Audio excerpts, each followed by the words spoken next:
आप कई लोगों को लगता है धन कमा लो, सिर्फ धन कमा लो, धन कमा लिए तो सब कुछ मिल जाएगा। अरे धन कमाने वालों को, धनवानों को भी हानि का सामना करना पड़ता है। उनका धन भी उनकी रक्षा नहीं कर पाता कई बार।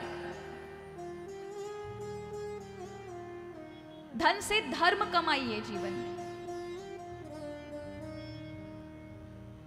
अगर आपने धर्म को कमाया होगा तो धर्म आपकी आपत्ति काल में हर क्षण में आपकी रक्षा करता है। तो जो धार्मिक होगा उसके जीवन में द्रव्य का संकट नहीं आएगा। द्रव्य का संकट का मतलब जीवन में हानि लाभ तो लिखी होती है, सबको देखना पड़ता है। कभी कष्ट में आया, कभी लाभ में भी जीवन चल रहा है, लेकिन उस समय जो उसकी स्थिति है, जिस प्रकार का वो जीवन जी रहा है, उससे गिरेगा नहीं। कंगाली वाले हालत नहीं आएंगे। नहीं, अधार्मिक जो लोग होते हैं, जो धर्म, जिनके जीवन में धर्म नहीं है,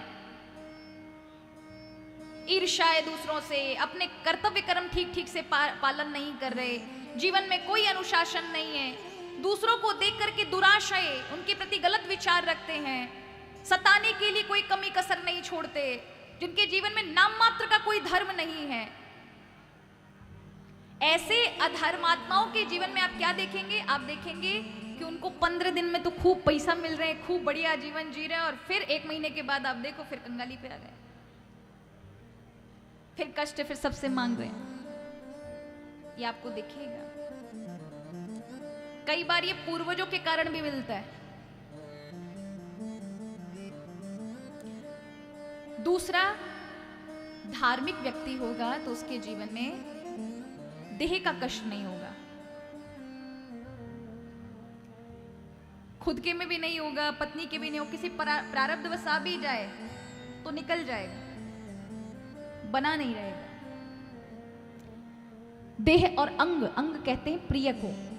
यहां भगवान कहते हैं जो प्रिय लोग हैं उनके ऊपर जो सही समय पर धर्मात्मा व्यक्ति होगा तो उसके अपने प्रियजनों के ऊपर जो सही समय पर सही काम होने चाहिए वो अपने आप होते जाएंगे, उसको चिंता करने की आवश्यकता नहीं पड़ेगी। बेटे 25 साल के, वो अपने आप शादी हो जाएगी, भटकना नहीं पड़ेगा।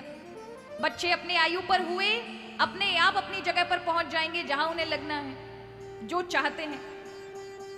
अगर नहीं है जीवन में धर्म का आचरण तो होगा क्या? बच्चे 30-30 साल के हो गए, महाराज सही समय पर सब चीजें होनी चाहिए, हो ही नहीं रहा विवाह, बालिकाओं के नहीं हो रहे। और तो समझिए महाराज, यहां तक कहा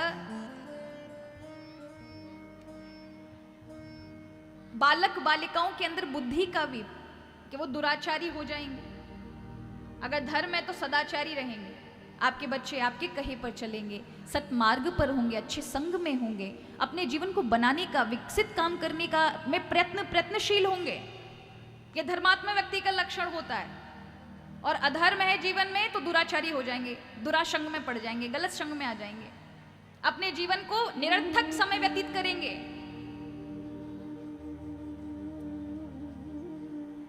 इसलिए बहुत आवश्यकता है कि जीवन में धर्माचरण करें, धर्म का पालन करें।